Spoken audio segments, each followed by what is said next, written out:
This isn't just glass. These are old computation components. Yes, filament memories, from the time when wires were cast in glass, slides with an inlaid nervous system. The how was a closely guarded secret, something that was locked in safes in human heads across the river where they were manufactured. As to why, your fingers don't know.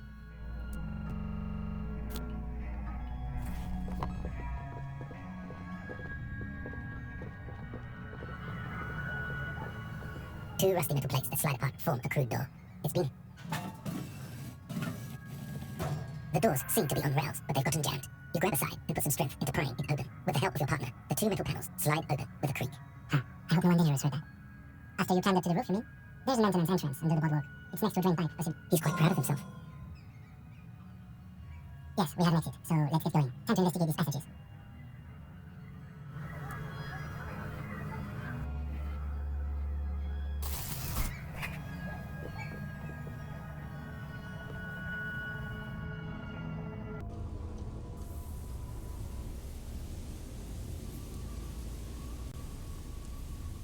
As it did before. Only now, gentle flames lick at its edges, as though it were a photo burning. No, of course not really. It's just a metaphor. The effect of that otherworldly drop of liquid is slower, more subtle than that of real flames, yet just as warm. This warmth, it makes you want to share your discovery with Kim. Why not? This government-developed substance seems very non-intrusive. You could even operate heavy machinery, fire machinery. Please don't actually operate any fire machines. Already you can tell you're going to be slurping a lot more pyrrolidon. This stuff is going to give you insight if you can keep the vomit in, because it's sort of in the bottom right corner.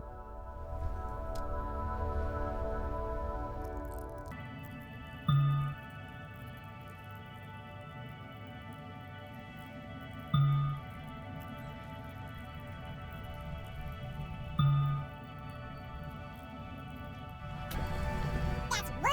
If I were a snazzy ship, yeah. It's just theoretical work, Copper. Was it a good idea on the lieutenant's? I can tell you who we're not, Cop. We're not Snitch, which is not to say that the skull, the part of this presentation. These skull people are more than an authority. They're deities. Oh yeah, Cindy's a right proper. Yeah. By the way, it just... Oh, there isn't a hint of hate in them. It's like they're piss and fuck the world out of some kind of moral obligation. The lieutenant on your left is unusually lenient toward them. Oh right, yeah. Be wary of the abyss. It's a threat. An impotent threat of violence. Oh, come on, man. No need to... That's right. Way to put them in a little boy's corner. You want to talk? Let's talk, guys. Ask them.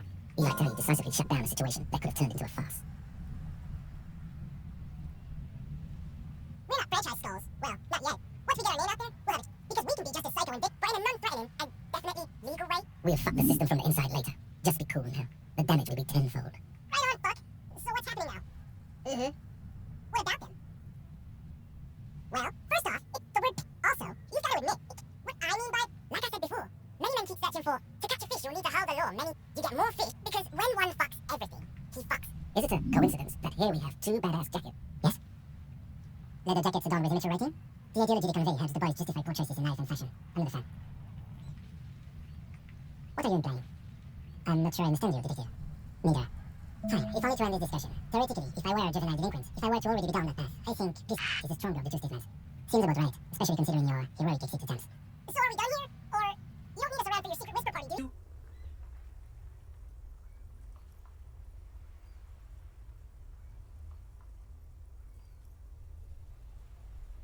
Hey, piss.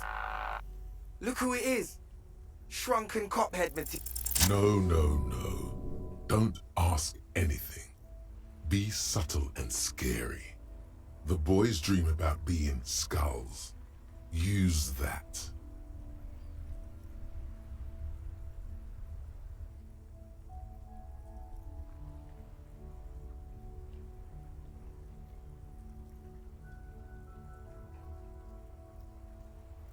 What? No. Skulls don't have kings. I think. And we're not even in yet.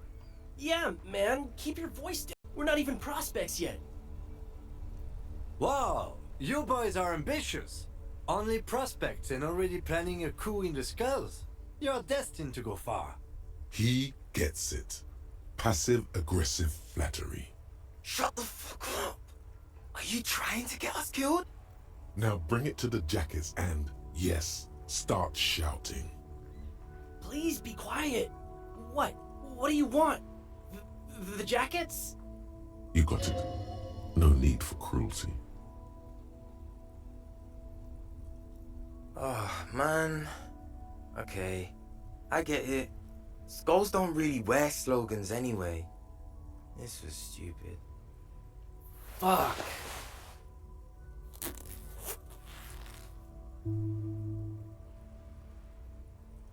The lieutenant watches the boys take their jackets off with mild amusement.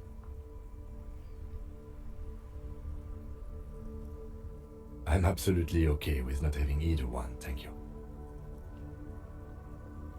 This case doesn't require us to go undercover or raise hell. In fact, I don't think the jackets will be useful at all. I just wanted them to not have them anymore. Cold-hearted cop. The need will not arise. Oh, the need will arise. Here's how we'll do it. As soon as this conversation is done, you put on the fuck the world jacket. We'll take it from there. I don't know, Eric. It's cold out. Yeah, let's get out of here. The cops fucked us.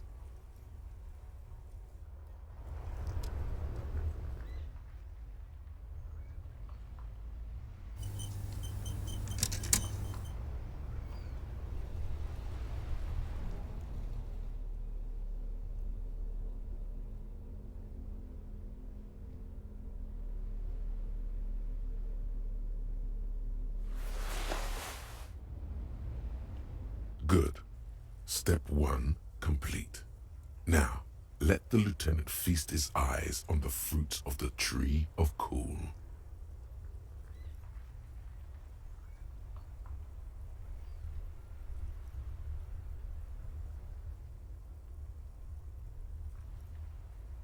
Very rock and roll. But is now really the time? You've got to work your way into this thing. The subtle way. Wind him up a little. Don't immediately go for the kill.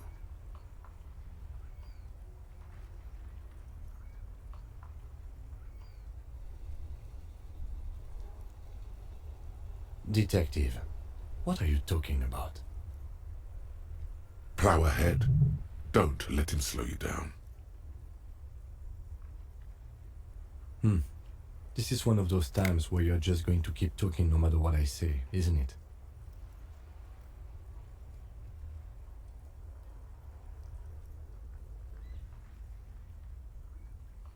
A long moment passes as the lieutenant considers his words. Never has anyone asked me to place more trust in them than you are asking of me right now. If you saw this branch out from under me while I've got piece faggot written on my back, I'm afraid the RCM is going to have our asses for this.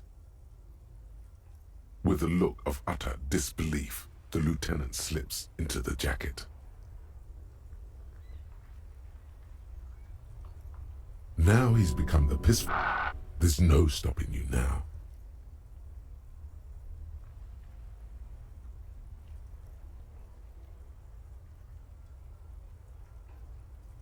The problem is, it really does look cool to have both of these jackets on right now.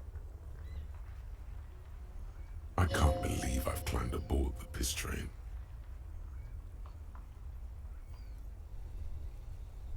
You mean, any more than I already am?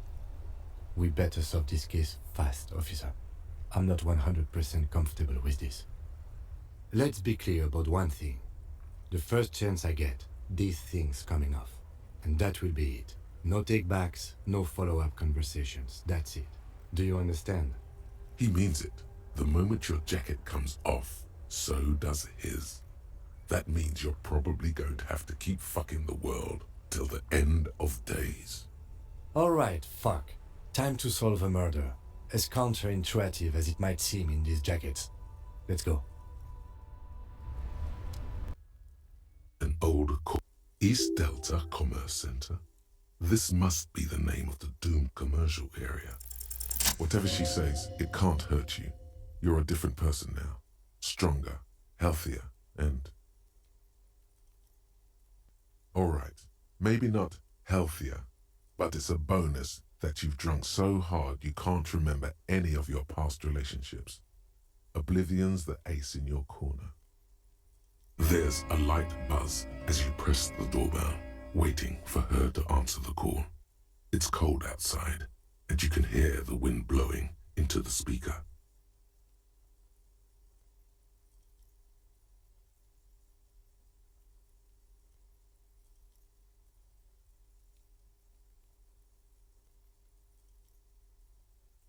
A strange metallic taste fills your mouth as you stare at the intercom. There's the static again, whispering like a seashell pressed against the air. Yes, hello. This is Tricentennial Electric. Have you come to place an order?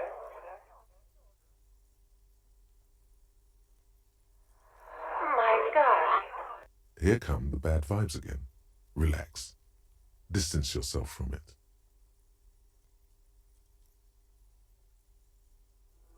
It's you. My God. I didn't think I would hear your voice again. Wait, is she...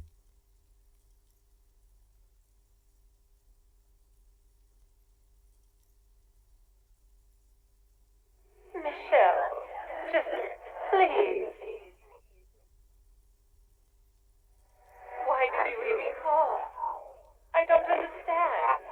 You've been gone for months. I thought you didn't care. The voice from the intercom doesn't answer, but you can hear her breathing. Wind blows into your microphone again, crackling and echoing in the box. Your hands are getting cold and your breathing becomes visible, forming small silvery puffs in the air. Ever since I came to work here, it's been different. As if my mind's been wiped clean. It's so nice. It's so nice to be able to finally forget about you. And then it hits you.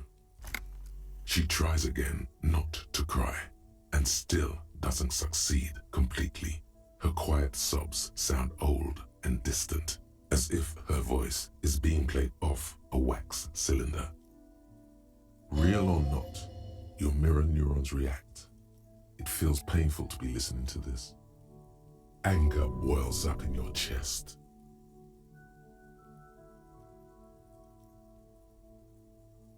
Her sound melts into the static from a long-distance phone call.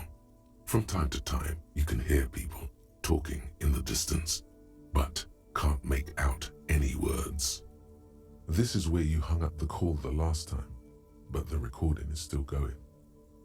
A phone rings in the office with an old-fashioned chime, and someone walks by in a pair of heels. The static is like a warm blanket wrapped around the sounds.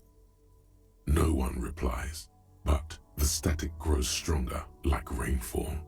Then a female voice speaks out, completely different from the one before.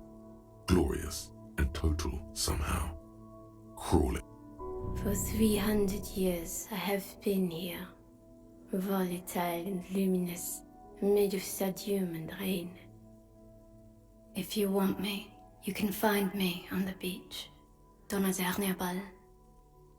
So... it was a recording trapped in the circuitry from some ancient tenant. This sometimes happens. Shall we conclude here? We have other mysteries to solve.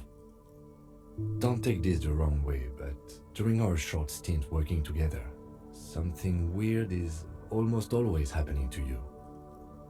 That is true.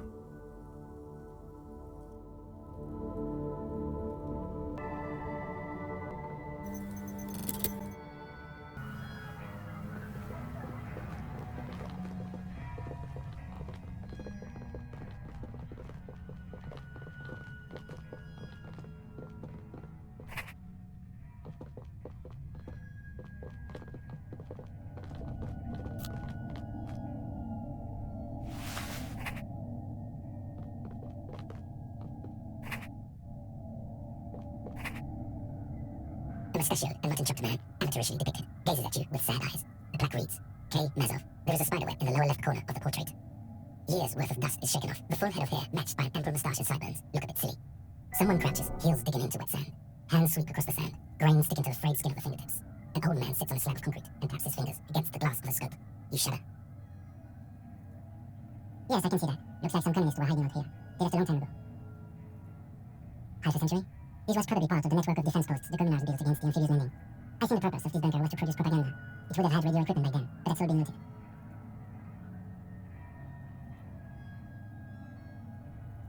You mean like Ruby?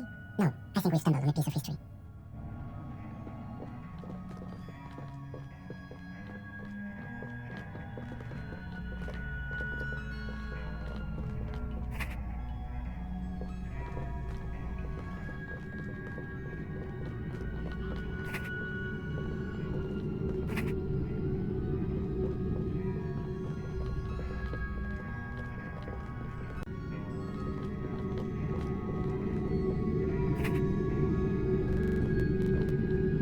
There it is again, like a swarm of hornets buzzing under your scalp. A strange tingling you can almost smell. No, what do you mean? I don't feel it, but we should still be careful.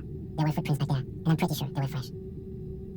Looks like our suspect. If she's in here, we need to plan our next step carefully. Once we detain a credible suspect, who knows what the Union and the Wild Bands will do? We'll set in motion events we have no control over. You will upset the balance of power in Montanese. The deadlock between the company and the Union will destabilize. Keep calm. Go over the whole situation in detail.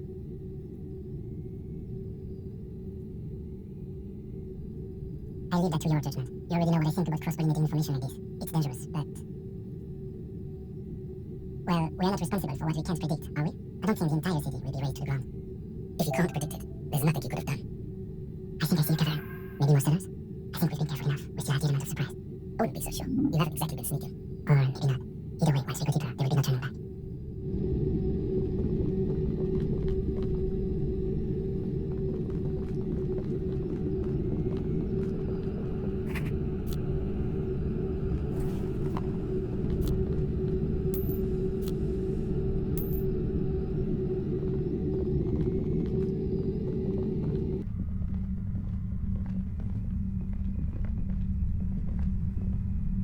Suddenly, your entire body is paralyzed. Aggressive white noise fills your skull. A strange pain, like you've never felt before. Through the static, you hear a woman's voice. It's like 1,000 radio stations are being blasted into your head all at once. But her words are the only ones you can make out. I know you're feeling pretty uncomfortable right now. Don't move too much or fight it. That'll just make it worse. Can't say it's a pleasure, officer. I was really hoping not to make your acquaintance. But here we are. The voice coming through the whirlwind of pain is not malicious. She doesn't want to hurt you, but she has to. Doesn't wish to hurt you, not according to your ear canals. Wait, no, not even your ear canals. This is going directly into your neural pathways.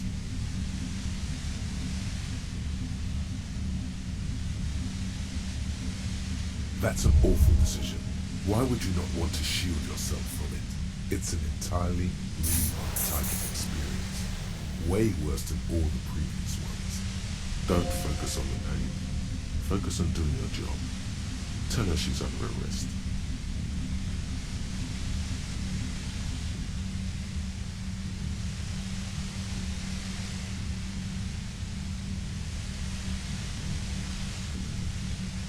I'm using a pale latitude compressor. You and your partner have been caught in its field. The explosion of static you're hearing is the ULAN frequency. Blasted from that pale emitter that Angus mentioned. Saw my equations? You've been sniffing through my lorry, right? I expected as much. I am a bit surprised you knew what you were looking at.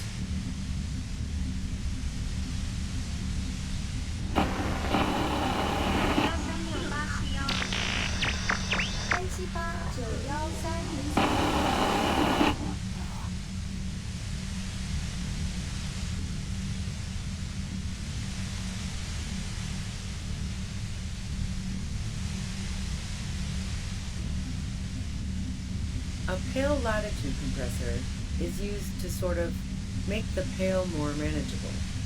With a lot of these, you can force a radio signal grid on the pale, literally crunch the distance across it. Signals are relayed across a series of repeater stations fixed to buoys. Not a fun job manning those stations. All alone out there in the pale, people lose their minds in just a few years. So, what we are experiencing is a concentration of radio waves. Precisely. This is an industrial strength paraboloid. It's meant for forcing dimensions on something that doesn't have them. Needless to say, the frequencies used are out of this world. At the upper limit is the large prime number generator station. It's used specifically for pale latitude compression. That's why you may be hearing some numbers. But you might also hear, or think you're hearing, local radio chatter. She's been holed up in here for a while with no one to talk to. Keep her talking, and you just might get an opportunity to break you loose. The pale? It's the end of the world. No. Once I shut down the compressor, the pain will end. It may take a few minutes for you to steady yourself, though. It's a bit like waking out of a very confusing dream.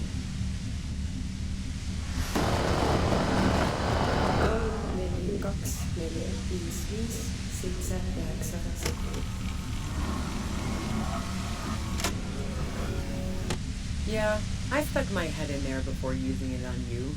It seemed like the ethical thing to do. Can't say that I enjoyed it. The field was weaker, but I can imagine what you're going through. I built it myself. That's illegal.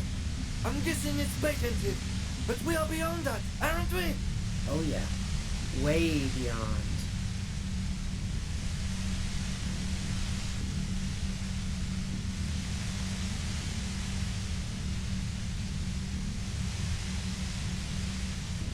You're big boys. You can handle it. Stop being so damn melodramatic.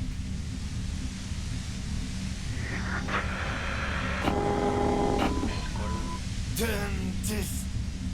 God damn it. Fine. I can dial it down. I've also got a gun, by the way. The gun she's carrying is a two-barreled front loader, not like the murder weapon. Well, it doesn't feel much better, but you can form sentences now. Thinking doesn't seem to hurt as much. Just keep her talking, and you'll get through this.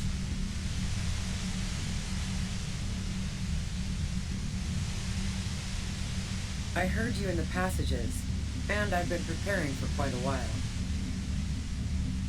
So you found my shack, huh? I'm not surprised. Her tone is bitter. She thinks she's been betrayed. So nice. That's one knife I didn't want to find to my back.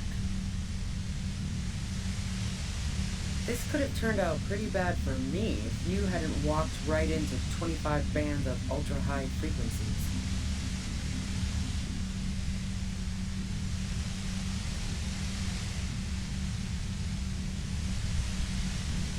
No, I didn't do it.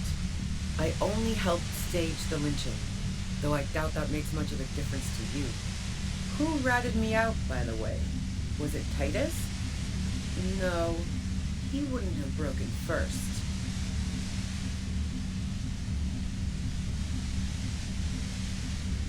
Oh, I knew the kitten had claws, but not like this. But she couldn't have known I was on the coast. How did you find me? Oh, fuck. Took some convincing my ass. Those guys liked me, I know it. This is what happens to people whom people like. A dull despair is creeping into her voice. How the fuck did the rest of you get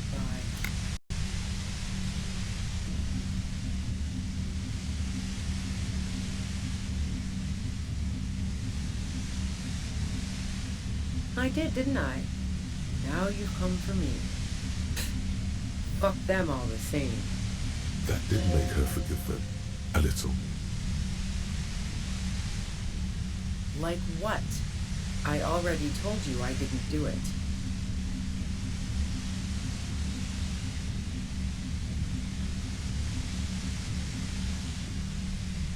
No. Gifts of flowers and candy aren't really my style.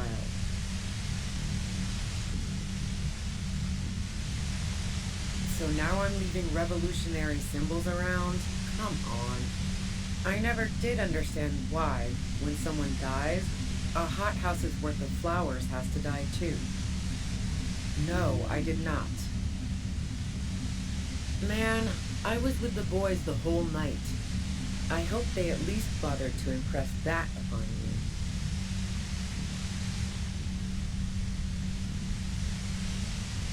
You mean the length of a toilet break? That wouldn't even have been enough time.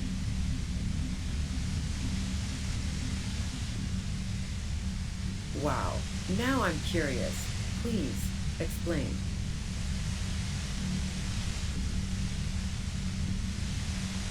Don't know it, but also... Evaluating your competence as a police officer. The shot couldn't have come from the roof, or we would have all heard it downstairs. She has a point there. No one mentioned. That didn't go super well. You've got to lay something better on her.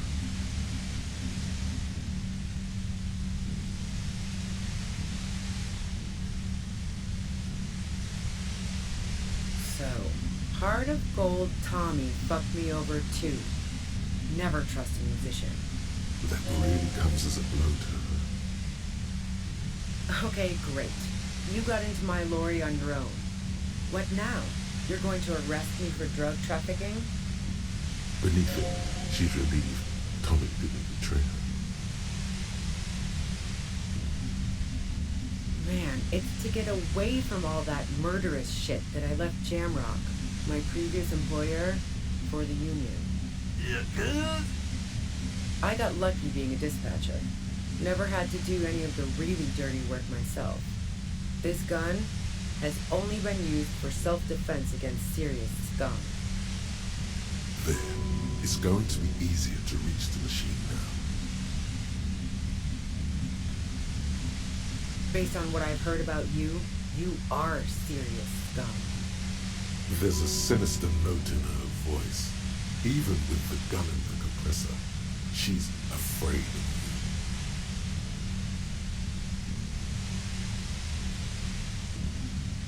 I didn't like him. Hardened mercenaries aren't particularly likable types.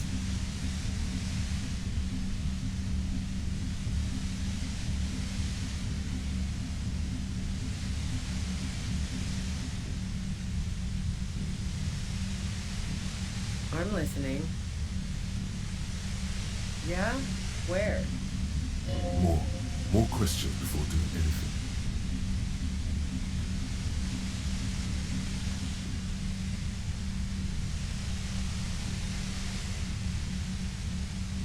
She eyes you warily, as though gauging your sincerity. It's okay. We just want to... All right, don't kill yourself over it. I was shooting the shit with Hardy and the boys over a few beers, like always. Then Klasha comes in, all pale and shuddering. She sits down with a drink, trying to steady her nerves. So I grab a seat next to her.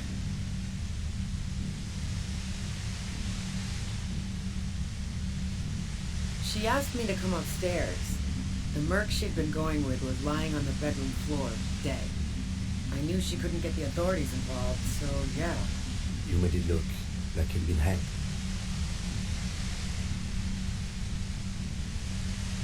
What? No. Faking a lynching was her idea. She looks shaken. She wasn't surprised to be ratted out, but framed. Yeah, in cold blood. It really surprised me how quickly she was able to get a hold of herself once we got up there. It was like she was another person. The party girl was gone. She asked me to help her drag him into the shower so she could wind the shower head around his neck to fake lividity. Then she dressed him while I went to get the Hardy Boys. Glacia knew exactly what she was doing.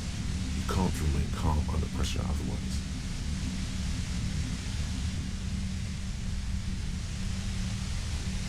Yeah. I wasn't sure whether to admire her or be disturbed. As I keep telling you cops, we didn't hear anything downstairs. No gunshot, nothing. But even if this is true, weren't you worried the lynching might lead to... War? The thought crossed my mind. But the mercenary's death was going to have repercussions either way. Although the way things are going, fuck it. I'm not responsible for these people after what they did to me.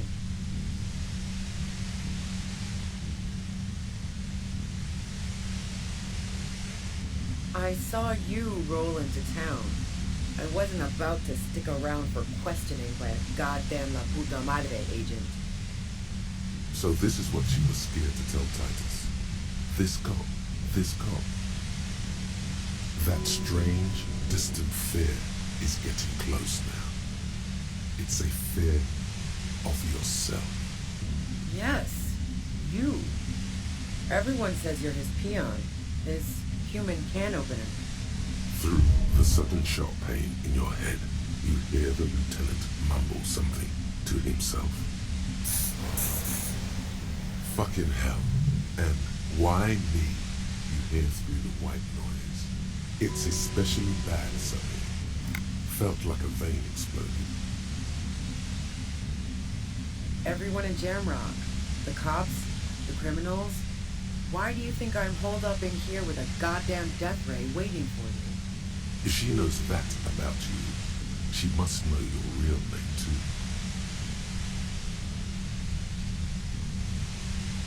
Is that a joke or a threat? I'm guessing both.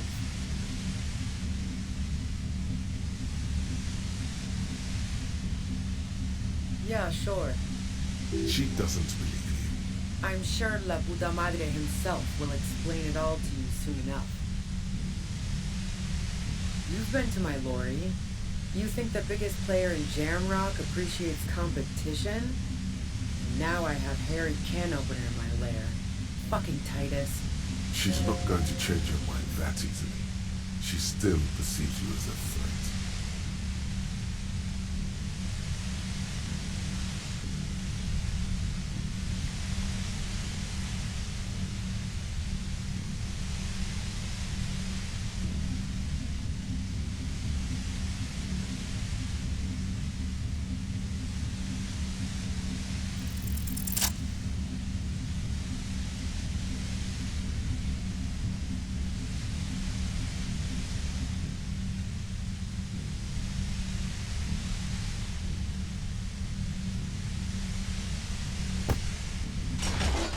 You did it. The compressor lies broken on its side. It's quiet in your head again. It still hurts like hell, but... All good, officer. Be careful. She looks at the machine, assessing the damage. Her hand trembles. Oh, fuck it.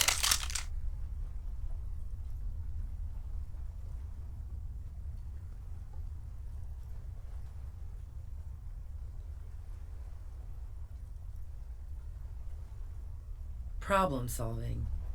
Ma'am, put the gun down. That's not the solution to your problems.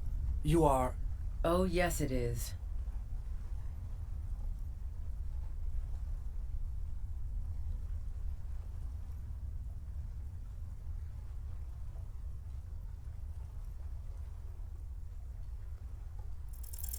You should know the words to say. You've been here yourself. So why is it not coming to you? Because you've been going around pointing a gun at yourself, trying to answer the same question in vain. Her finger squeezes the trigger now. A smirk crosses her face as she watches you stand there, mute. Then she exhales sharply, shakes her head, and pulls.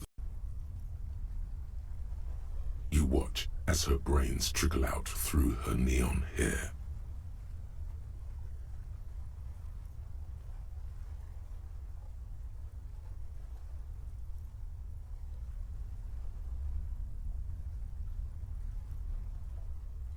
Our job. It went really bad. And now we need to clean it up. We clean up. It may take days for processing to pick up her body. We need to move it somewhere. That tent there.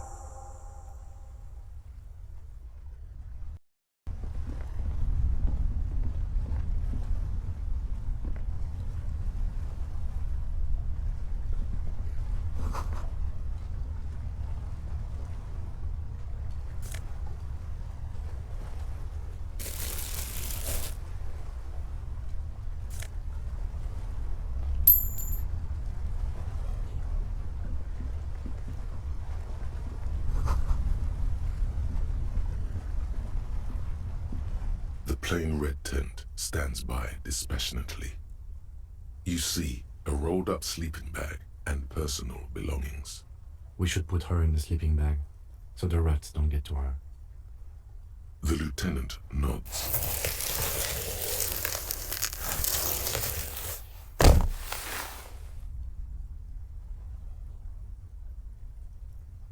There she lies, cocooned in the sleeping bag, surrounded by empty cigarette packs, books, and half-read magazines. Magazines? You should look through them.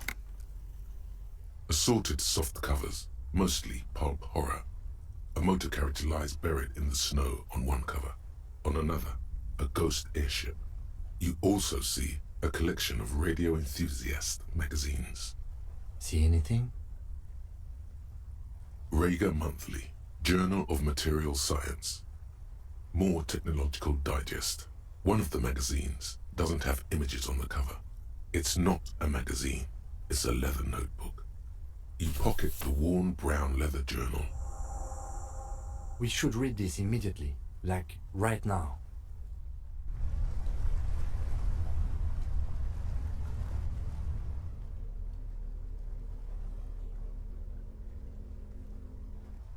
A thick journal. The cover is worn like someone used to carry it around in their back pocket. It's made of full-grain leather. The lower left corner of the back cover sports an embossed brand name, Schneller. This was important to her when it was still hers. The journal falls open. About 2/3 of its ruled pages have been filled. The large cursive of someone who writes quickly and confidently, perhaps too confidently. Many phrases and even paragraphs have been crossed out, with tiny corrections scrawled above and in the margins. It's a mix of logistical notes, diagrams, and personal reflections, all dated. We could learn a lot from this. The first entry is from August 2nd of last year. It reads simply, I know my position is precarious. All I can do is make myself as useful as I can while looking for a way out. Remember, no one is indispensable. Hard to tell exactly. It's mostly noted down in code. Looks like contact information, quantities, directions. There could be useful information about local operations in those notes. We have a junior sergeant at my station who's good with codes. I can give this to her after we finish this. Professionalism is his coping mechanism. Esoteric radio technology. The most recent ones probably pertain to the latitude compressor, sketches, calculations of distance and density. You make out a familiar spiral shape. Nothing on March 4th. March 5th, though, well, that's bound to come back and bite me in the ass. I'm bad at this. Loyal to a fault. But that's another matter entirely. You have no idea what she means. These are personal notes. Don't expect to understand all of it. Short, wry observations of people and places. Probably a way to pass the time on the road. Also, what appears to be attempts to sort through some difficult decisions. There are a few passages with many questions in them. Staff issues. Always tough on the leadership. You smell traces of betrayal.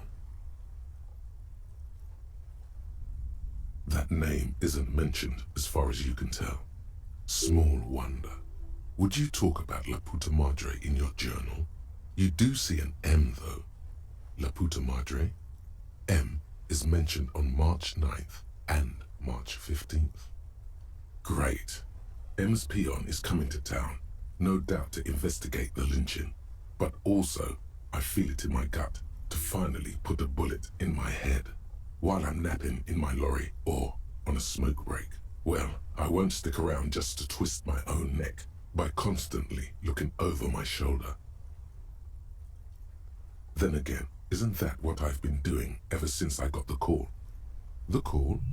Did M call her personally? Why? Things played out just as she had feared, except you didn't shoot her. It's in you to do something like this. Kill her. Physically, at least. You could pull the trigger if you had to.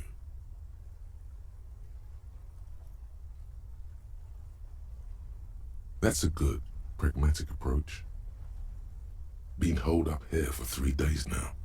I'm used to being alone and all, but I don't know when I'll be able to leave, or if I'll be ratted out. They will rat me out, of course. I've made it a point to believe in the best in people, the boys, for example. But experience tells me, did M feel truly betrayed by me? I was feeling threatened. He'd have to know if he threatened people, they'd take measures to protect themselves. Even I know that. Economic measures first of all. Gotta make a living, right? I can still hear his voice in the receiver. Taste the plastic. The entry ends abruptly. The most recent entry is from today. It reads, even when I leave here, if I leave here alive, what's my next move? Staging a lynching is a crime, even if I'm not accused of murder on top of that. Forever on the run. Not really my idea of the open road. Man, I was really looking forward to winning. I don't think she killed the mercenary. It looks like she might have been framed. This whole thing was a detour, and a fatal one, he thinks. Don't get emotional.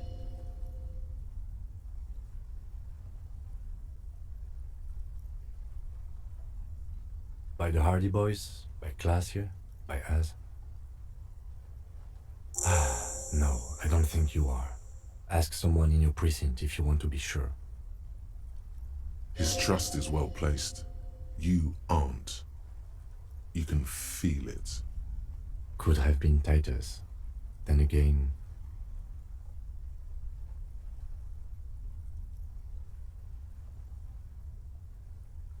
Maybe there's a Hardy boy we've yet to meet who acted as his accomplice. Either way, we need to keep an eye on him. One thing is for certain. We have business back in the whirling and rags. Questions to ask. We should get to it.